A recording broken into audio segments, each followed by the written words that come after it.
Today is Wednesday, March the 4th, 2020. And I had said I've been planning on coming back and talking about special education. Let me see if I can just zoom in a little bit more. There we go. I hope it's clear enough for people to follow along. A lot of times people pretend that special ed is like a negative thing or somehow it's not a benefit, but truly it is a resource. And the resource is to ensure that access happens and how access happens. So here's a guide that I downloaded from the federal government website, although I have a lot of restrictions there when it comes down to what the law says, or I'm just trying to share what the law says. So here it is. You know, disabled people are just not only, there are many ways children can have a disability. Really, it just means that they need different assistance, and how we identify that is critical. This was done in July 2000. Here's the credits. And if you have any questions, it's important to know how to figure out what and how to support yourself. Here we go. The basic special education process under IDEA 2. A closer look at an IEP, the contents of an IEP, additional state and school systems and content, the IEP team members, writing an IEP, deciding placement after the IEP is written, implementing an IEP, and reviewing and revising the IEP. What if parents disagree? A summary and a sample IEP form, information and resources. And understand that this is all based on guidance from the federal government. So here we go. And truly, this is how it goes. You show up. First, you write the letter, request your child have an assessment, especially if your child's not meeting basic progress at the age appropriate level that he is in public schools. Because each school who receives special education related services must have an individual, each child, has a right to be assessed and to determine if they have a right to have additional services. And that just means that they learn differently. Something about them denotes that they are going to be entitled to additional services. It's not a negative thing. It just creates this access to ensure that accessibility happens. But you have to know that this is a personal responsibility for the parent to follow through and ensure that happens.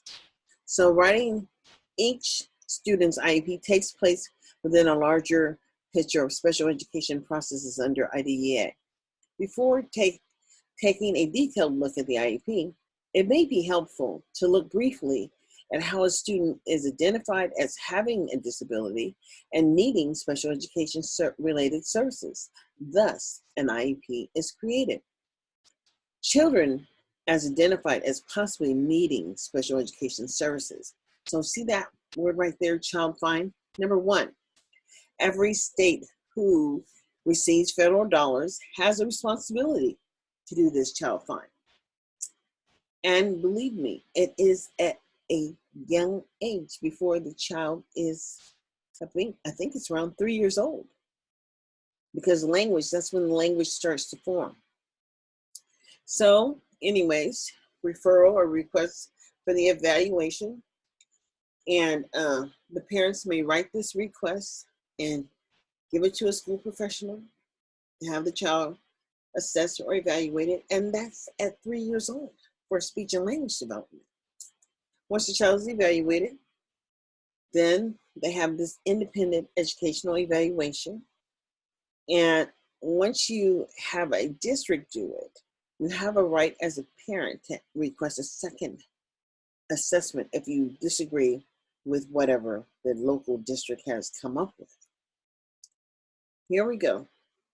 There's this outside evaluation that can take place if you disagree with whatever, the local district has found. You see this?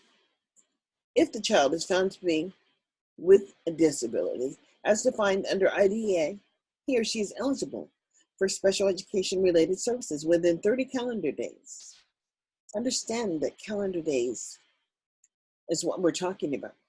That means that weekdays, not weekend days. So 30 calendar days. So that's like 25 in the first month and 5 of the next month. Oh, the basic special education process under IDEA. IDEA is the Individual Disabilities Educational Act. I think that's what it is. But anyways, this tells you the process. And it's important that you understand that the school has to schedule this meeting and they have to contact everybody. And then the parent can also contact people who they want to attend the meeting as an expert or an expert person. And then they have the meeting. And then they determine the child's placement. And then here's what happens. Servers are provided, basically. But you have to write them in a way that you can access or measure them. It doesn't mean that your child is any different than any other student. It means that if your child is failing, then they're in a restrictive environment. So the child has a right to be in a least restrictive environment, which means that they have a right to engage in the process. And by engaging in the process, meaning that they're given a task to complete, and they actually can complete it because they understand what they've been told to do. Because if a child can't explain to you what they're supposed to be doing, then they really don't know. Therefore, they're not having access. And access is everything. Because public education is an equal opportunity to learn. So anyways, the progress has to be measured and reported to parents. And then, you have the ability to review at least once a year. But I would say that you can, meet as often as you are comfortable with. So I met quarterly. Every time grades came out, I scheduled a meeting. And if my son was not making adequate yearly progress, that I felt he was not being successful or he was failing, basically, I scheduled an IEP meeting. So we met all the time. And I can say I have thousands and thousands and thousands of notes and papers and documents and PDF files in regards to services that he received while he was in public school. So there was work around him having access, and access is everything. But you have a right to reevaluate. And it says every 3 years, the child must be reevaluated. And it's called a triennial. This is the purpose to find out if the child continues with a disability as defined under IDEA. But it would seem to me that you would understand that once you've identified in which way the child learns or needs to have access, then that has to be accommodated always. So it doesn't change. Perhaps the student engages in skills to be accessed at that moment in time, but understand that they still have to, their environment is consistently changing. So each person is going to have a different way in which they're expected to access. And so that transition must happen. And so usually that's, can whittle on down from special ed 2 or 504s, which would be just an accommodation, but it's still going to be the parent's responsibility to ensure that that happen. A closer look at the IEP. Excuse me, contents of the IEP. By law, the IEP must include a certain information about the child's educational program designed to meet his or her unique needs in a nutshell. Is it wrapped up in a nutshell? I don't know. It could be, as long as you have the ability to measure and monitor the support and success of that student. So here we go. The current performance, It must state how the child is currently doing in school. So the parent has the right to know about the student's present levels or present performance. And what does that look like? Well, it certainly doesn't look like the letter grade of F. And this is my concern, is that far too many Black children carry the letter grade of F. And what does that mean to me? It means a failure to thrive. It means that these students are in the most restrictive environments without the inability to make progress in the general curriculum because they are failing to maintain any access. And failure has been a way for the system in which should be providing the support has determined that they will document that the students' inability to access simply means that they don't have a responsibility to provide that access or support anymore. So to me,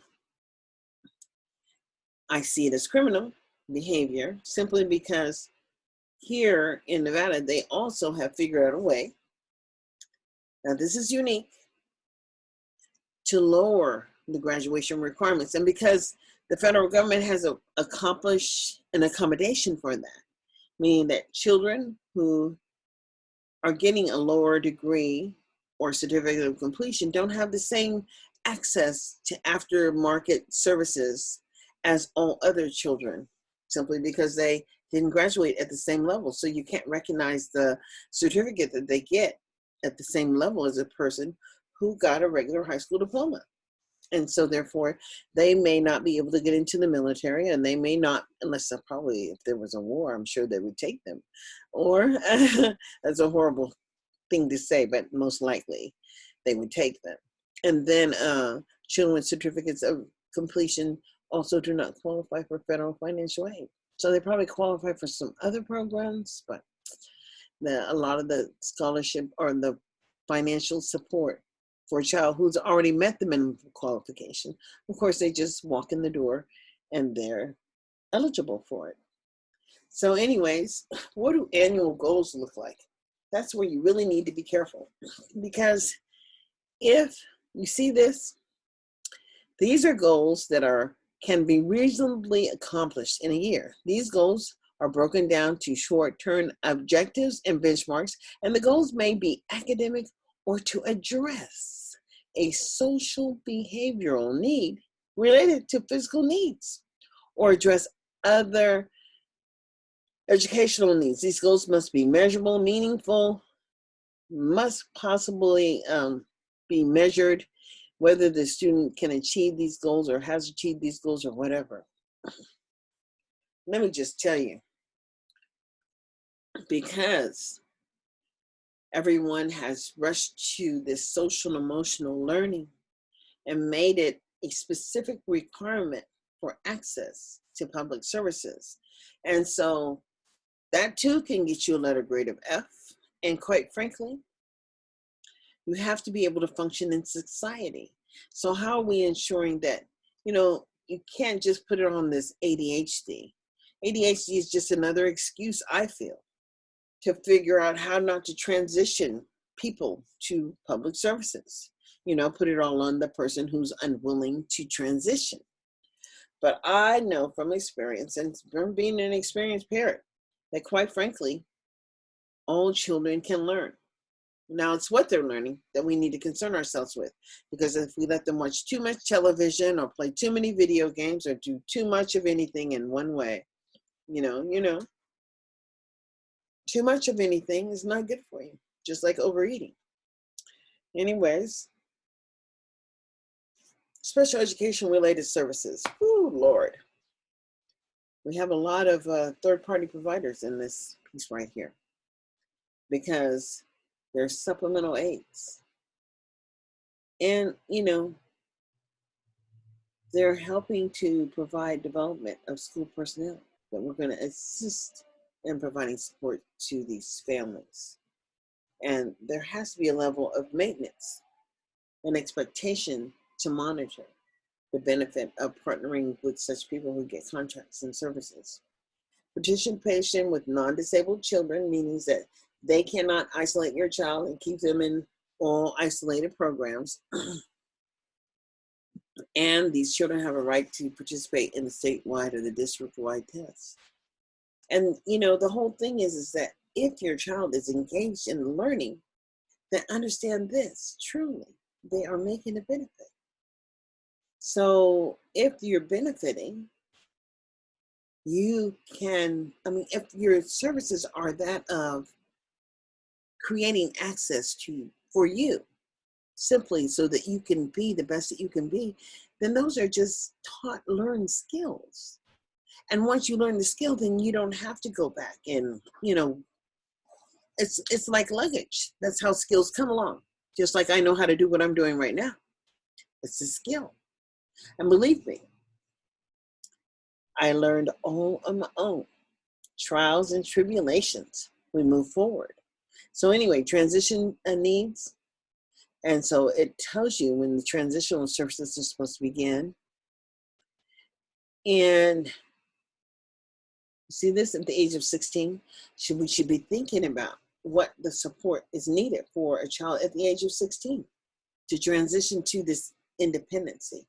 And the problem is that we have little or no accountability, because these are all public services expected to bring measurable outcomes, but then we have to look at the broken system and say, how do we as a people engage in the oversight process and start more people with the eye on the prize? And the eye on the prize is the children. All right. Additional state and school system content. The states and school systems have a great deal of flexibility about information that they require in an IEP. Some states and some school systems have chosen to include the IEP and additional information to documents in their compliance with other state and federal requirements. Federal laws require that school districts maintain documentation to demonstrate their compliance for federal requirements. Generally speaking, extra elements in the IEP may not be included to document that the state or school district has met certain aspects of the federal or state law, such as IEP forms in different places, IEP team members, here we go. By law, certain individuals must be involved in the writing of the child's IEP. Wow. A special education teacher, the student, if appropriate, students don't always have to come, a regular education teacher, a school-wide representative, transition service or agency representative, the parent, other people that might be knowledgeable, and a person who can interpret the evaluation results, and also the special ed teacher or the provider. Either way it goes, this is on top of the regular education. Special ed is on top of, these are all additional people helping to ensure that a pathway happens. It is just not there to document dysfunctional people. It is to ensure that access happens for children who are really, truly gifted. And all children learn differently. So we can't, just like all people are different. And all humans are different. So we can't expect all people to learn the same, because they just don't. Well, anyways, I can tell you that my children truly graduated above proficient and were able to engage in the educational process. And why? Because when they were in school, I was in school too. I had to learn about what was required of my students so that I could participate in ensuring that work and task completion happened. And if it wasn't happening, what could I do to ensure that the understanding of task completion and work completion and what might be prohibiting or inhibiting them from doing it? So anyways, teachers are a vital participant in the IEP as well. At least one of the children's regular education teachers must be on the team or may be participating in the regular education environment. But the regular education teacher has a great deal to do to share with the team. For example, how he or she might talk about the general curriculum in the classroom, or the aids and services, or change the educational program that would help the child learn or achieve, or strategies to help the child with behavior if behavior is an issue. And see, because here in Clark County, they have so much information in regards to the behavioral data, which makes a certain subgroup, such as African Americans, disproportionate in failure to accommodate a behavior that would allow them to remain in place. It just concerns me simply because they are not remaining in place, and they are being suspended, and they are being expelled, and at a higher rate than any other subgroup. So therefore, we have to challenge ourselves to deal with it mentally, and this is my way of dealing with it mentally. If it is a special education related disorder or disability, then we need to talk about how families can empower themselves to ensure that we have measurable services that coordinate integral services that engage the student and simply can be measured and maintained and monitored to determine the maintenance effort or the benefit to the student. A regular education teacher may also discuss with the IEP team the supports for the school staff that are needed to ensure that the child can advance towards his or her annual goals. What would the annual goals might look like? It would, to me, be grade level proficiency, not working towards a lower standard. See, the problem here is that they have created a pathway for a lower expectation. And so therefore they never work with the same level to ensure that all children have the same level of access. They just take you where you are. And that's exactly where you go. You don't go any further than that, because they've made themselves not responsible to ensure that access happens for you. At least that's here in Nevada, and we just can't let that happen everywhere in the nation. We need to hold to a true accountability system to ensure the maintenance of effort happens for every child that is forced by law to participate in a public process of compulsory education. And so therefore, we have to teach people that being successful is a choice. All right. Here is what the regular education team does, and it talks about the role of the federal regulations of Part B of IDA, and it answers the questions about, the IEP and the role of the teacher and what the expectations are. So if you've accepted failure for your child who is in special education, I can encourage you to have a meeting immediately, because it is time to panic. Because at that moment when children are failing, you're not demanding that they move towards academic annual progress. You're not measuring anything. We just simply accepted the fact that the child is in the most restrictive environment, cannot access the general curriculum, and therefore should not be in that placement because they are not bringing a benefit to the student. Let's move up some. Okay, beyond helping to write the IEP, the special education educator has a responsibility working with the student to carry out his or her IEP. Work with the student in the resource room or a special education class devoted to students receiving the services. Teach with the regular education teacher and work with other school staff. See, everybody's working as a team, but I don't see no team stuff here. They just possibly can't have that because the failure is such at a great need here. And people say, oh yeah, it's just bad. No, I just can't accept bad, because I know that it's really great for some children who have basic level of skills and can access the program. It's great because it is being successful for those children.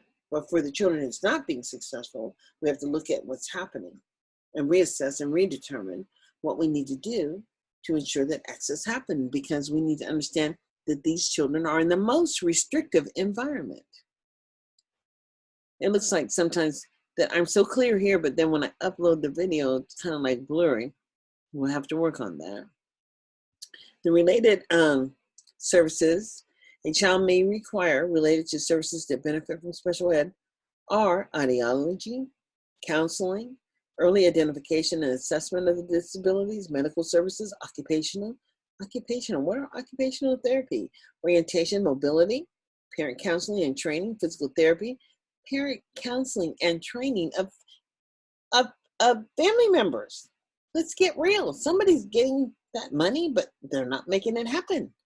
Psychological services, physical therapy, recreation, rehabilitation, and counseling services, school health services, social work services, speech and language pathology, and transportation. And we used to have student outreach workers, but that would have worked with the social services in the schools, because outreach workers would help to find housing and help families that were in duress. Because we have money that goes for neglected and delinquent youth. But it really requires that we coordinate the services with each branch of the government, or each branch of the city, or each branch of the county, to make sure that the services are effective for the children who depend on the services. Let's roll up a little bit more. See, because it's really under IDEA 2004 that, we get all these great laws in place that protect the student and the families, but only if you're entitled to the protection. See, where there's planning, how many kids are actually getting this transitional planning? Or are they just getting labeled as special ed and then just drop out? Because they get to just document how many kids dropped out or how many kids didn't make it. 600 at a whop. Come on now. You can read this stuff and it impacts you, but you don't know how it really impacts you because you just don't know that. But the mere fact that they were identified as a special ed student at one time, and what did they do to exit them out? Or did they just drop away? Or did they just go to juvenile hall? But if they did go to juvenile hall, what are they doing to educate and ensure that access happens for them there? Because we all know under ESSA, that's what they were supposed to be doing, targeting that kind of support too. But because they're not letting the community know anything, it's a secret. Shh. It's a secret. And so you only see it when you see it as a dysfunctional thing on the news. Someone didn't make it, or someone got killed, or someone, had poor communication skills, and someone tried to rob someone, or some, with all these negative things happening. Nothing family orientated, nothing. Every now and then you hear of a good program that's really working in the community. But we still don't know the transition beyond that and the independence that should come with that, because we shouldn't have as many homeless. We shouldn't have as many ill-educated people. We shouldn't be dealing with a lot of these things that we deal with every day, simply because we should have functional programs. Welfare should be functional. Public schools should be functional. All of the public services should measure the benefit of the maintenance of effort and how well we're doing every year, and challenge themselves to do better. Not challenge themselves to hide what they're doing, and not challenge themselves to make benefit on money that they assume is just free money because poor people are generating it. Just like that Alex Dawson charter school that got money in Clark County for 2 children going through a summer program. And I just said, okay, it makes me wonder. And I do wonder just what kind of a level of accountability is involved here in the oversight process, because there are far too many children in poverty who are not making it. Let's see. None of these matter. None of this advancement towards annual goals, the involvement in the progress of the general curriculum, the participation in extracurricular or non-academic activities, to be educated and participate with children with disabilities and non-disabled children. But none of that matters when you are credit deficient, because you've not made it. Credit deficiency means that you are failing. Credit deficient means that they will promote you annually to continue to get their paycheck, and you get nothing in the end. Understand me. You get the kick or the boot out the door is what you get. And there's nothing waiting for you at high school graduation when you didn't meet the basic needs. And when you did meet the basic needs of getting that certificate of completion, especially the certificate of completion, there is nothing waiting for you at the end of the road. You got screwed. That's what happened. So just because you're special ed doesn't mean you can't learn. Just because you have special education related services doesn't mean you can't learn. My son graduated with a 101 aid, a laptop, and above proficient. He used Google Classroom. He used Google Classroom, Google Notes. He used the cloud. I mean, he clearly understood and had access to learn all of that. But it really matters that from grade level to grade level, the expectation of work completion and what it looks like. And when people don't have homework and no homework is required, then the parent doesn't know what's going on. And then when you go to access the single plans for student achievement, now this is in California, but it is well here in Nevada also. They have online plans where they have no information. And then when you go to the state level, they have online plans where there is limited or no information. I mean, this is the Wild Wild West. They follow nobody. They do what we do as the people. We are the people, and we do what we do as the people. And boo-hoo on you, because really that's what it's about. But know that the law here, what I'm sharing with you today, it does work. But you have to hold the law accountable, meaning that you have to write the complaints. And if the child has a behavior problem that interferes with his or her learning, then you have to make them or hold them accountable to write strategies that support the child to address the behavior. And then they have to document what they did and did it work. Identify the issue and work towards transition of skills. Same thing with language. The student has to understand that he has access and understand what he's being told to do for work completion. And if that needs to be a goal that needs to be met, then you need to work towards goal of meeting work completion. Assistive technology. Some people are visual learners, some people are verbal learners, some people are kinesthetic learners, but all people learn differently. And the way you learn is the way you need to have it. And the law supports you in accessing that. Here is what the rules say. And understand me when I say these are rules provided by the federal government. And there are regulations, although there are none in this document that I see. There are regulations that require that all of this is done. So you have to take into account that it is going to be your personal responsibility to do. Ask for mediation, reach an agreement. Understand that the federal government is supposed to be monitoring. It tells you if you need to write a complaint with a complaint. And there is a process in which it was written to ensure that that happened.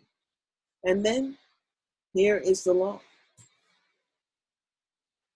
An attachment that presents ADA, the ideal regulations for individual education programs. In this 300.304, 300.550, under this section where the IEP content as described or included in the informational primary appendix for whatever this regulation is. This information is very useful in understanding how to capture the child's IEP or how to fill it out. So anyways, this is a sample. This is what the law says about the child. Understand we are talking about real things that the law says. Something that's tangible, something that you can monitor. Parents have to understand that they just can't let their children be identified as needing special education services without really having something to monitor and hold people accountable. If they have to hire more staff to manage you, then let them hire more staff, but By law, you have a right to understand that these things that should be happening. Talking about the present levels of performance. If we're talking about present levels, how do you get to present levels when a child's so far behind or so far below basic? What are you measuring and what are you actually monitoring? What's happening for that student? We all need to know because we are all paying for these services in some fashion or form. You can't go to Safeway and feel that you're safe if the children who didn't graduate still are so in needy of public services. I'm gonna pause and I'm going to need to pause the recording. Okay, I had to run away for a minute. So the importance of understanding that the maintenance of effort for a child with a disability, the importance of understanding what public education is, because we all need to understand that at the age of 3 to 5, those are the formidable years. And so in America, they've actually created a process in which to deal with early education. It's called Head Start, an early Head Start. And actually in early Head Start, they take babies, infants and toddlers who might have a disability. And they start early, sweaty now.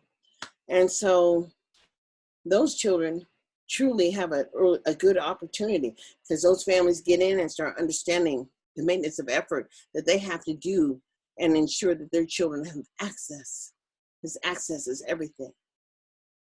But when a child is in a family environment that brings all kind of just making it chaos into the child's life, we really have to understand that that's what the children or the child who's coming from that high poverty place, that's what they're used to, chaos. And that's kind of like what they're bringing to the environment that you're putting these children in. So we all have to kind of understand what we are talking about. And so anyways, here we go. It talks about what the services are and how frequent they are and who's going to do it and the duration. And you know, when we're talking about the services, we're talking about the explanation, the intent, and what's happening and how they're going to measure the benefit. And if we're not doing that, then you just can't put a child in a program and say, oh, they need special ed services, and then you don't do anything to even document that you ever even plan to really provide services, because you're not providing services. You're just thinking that there's no accountability for your level of maintenance, and there isn't if no one is questioning what you're doing. But if someone starts questioning it, you still have a responsibility. See? Any modifications are administered a need to find for children to participate in state and district-wide assessments. They have to do this. And then there's all kind of laws. And this document actually breaks down the law so you know that you have rights.